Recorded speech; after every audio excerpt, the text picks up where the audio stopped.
Claire never believed in urban legends. She was a journalist after all, a seeker of facts and debunker of myths. But when she heard about the Room of Infinite Mirrors, she couldn't resist investigating. The story went that deep. In the abandoned Amhurst Manor, there was a room filled with mirrors, each showing a reflection that wasn't quite right. Anyone who entered the room was said to either vanish or emerge forever changed. The manor itself was a crumbling relic of the late 1800s, hidden behind overgrown trees and a rusting iron gate.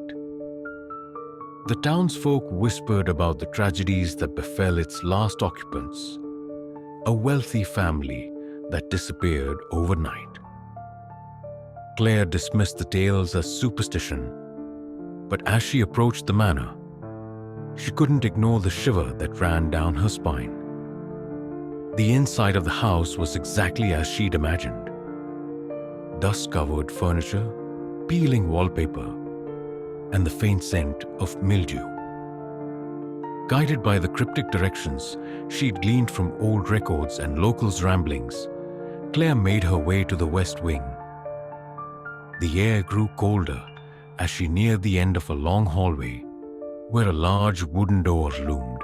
Carved into its surface were intricate patterns of intertwining vines, each leading to a central motif, an ornate, shattered mirror. Claire hesitated, her hand hovering over the doorknob. Then she shook her head. "Just a story," she muttered, pushing the door open. The room beyond was breathtaking. Mirrors of all shapes and sizes covered the walls, the ceiling, even the floor. Their frames were gilded, encrusted with jewels, or twisted into grotesque shapes.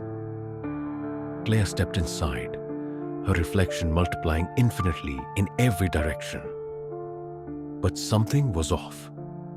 In the mirror, directly across from her, her reflection didn't move.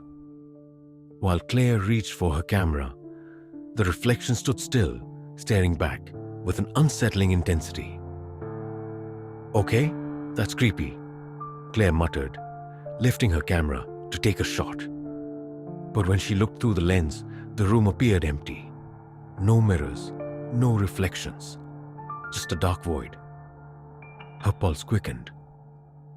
Lowering the camera, she saw the mirrors again, and in them, her reflections had begun to act independently. Some turned their heads toward her, others pointed to something behind her. Claire spun around, but the room was empty. Yet, in the mirrors, shadows moved, amorphous figures slithering toward her. She backed away, her footsteps echoing unnaturally in the enclosed space. "You shouldn't have come here," a voice whispered. It was soft, but it came from everywhere at once. "Who's there?" Claire demanded, her voice trembling. The reflections spoke in unison, their mouths moving while hers remained frozen. "We are the forgotten, the trapped, the price of curiosity." Claire turned to flee, but the door had vanished, replaced by yet another mirror. Panic set in as she realized she was surrounded, not by reflections of herself, but by versions of her that were slightly wrong. One had hollow eyes, another was drenched as if she'd been caught in a storm. Yet another had a twisted maniacal grin. "Let me out!" she screamed, pounding on the glass. The mirrors rippled like water, and the shadows drew closer. One by one, the reflections stepped out of the mirrors surrounding her. The last thing Claire saw before darkness consumed her was her own reflection, smiling, calm, and stepping into her place.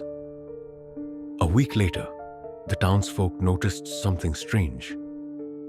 Claire had returned, her confident demeanor replaced with an eerie calm.